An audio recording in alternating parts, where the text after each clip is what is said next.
Bienvenue dans notre agence d'architecture. Architecte d'intérieur, c'est le maillon entre le client et l'espace. C'est aussi la main qui tient le crayon. Bonjour, un architecte d'intérieur, c'est concevoir des espaces en fonction des desiderata et du cahier des charges de nos clients et faire en sorte de les faire rêver, mais on va vous expliquer tout ça. Christian Gavoil et Valérie Garcia nous ouvrent les portes de leur quotidien et nous livrent les facettes de ce métier tout à fait fascinant. Alors, le métier d'architecte d'intérieur, c'est avant tout de faire de la conception d'espace. Ça passe par l'aménagement, les circulations, les zonings. C'est également créer une ambiance, donc c'est par rapport aux matériaux, aux couleurs, à l'éclairage et également au design des mobiliers qui est généralement spécifique en fonction du besoin et du desiderata de nos clients. Nous sommes un peu les chefs d'orchestre, c'est-à-dire que nous formons des équipes d'artisans, de peintres, de plombiers, de maçons. Et notre objectif, c'est d'être le plus conforme au dessin que nous avons présenté, dessin qui a été accepté par le client. Nous avons un nouveau chantier, nous devons rénover une ébénisterie dans le faubourg. Donc, on est allé faire le relevé. Pour Christian et Valérie, la mission démarre. Tout commence déjà par une réunion avec le client. Il donne son cahier des charges, on va sur place, on prend des mesures, hauteur, longueur, on élabore des premières esquisses à main levée que l'on présente au client pour voir si on est dans la bonne direction et si on est dans la bonne histoire. Après, on revient à l'agence, on discute avec notre équipe, on met au point des plans techniques, on met au point des images de synthèse, images 3D, et en même temps, parallèlement, on travaille sur les matériaux.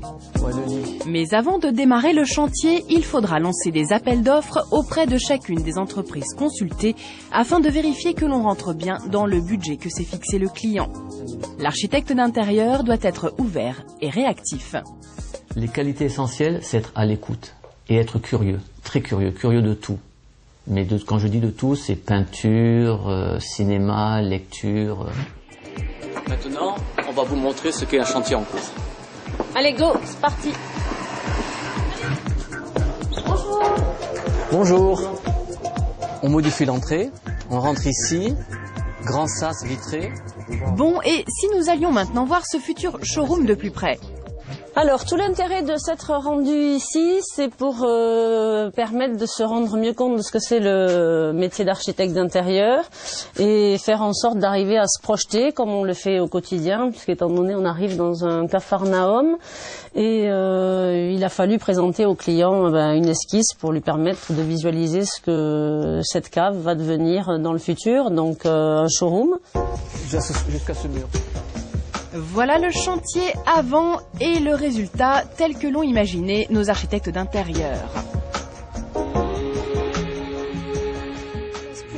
Pour Christian, communiquer sa passion aux plus jeunes est essentiel. Il se rend régulièrement dans une grande école d'architecture d'intérieur à Paris.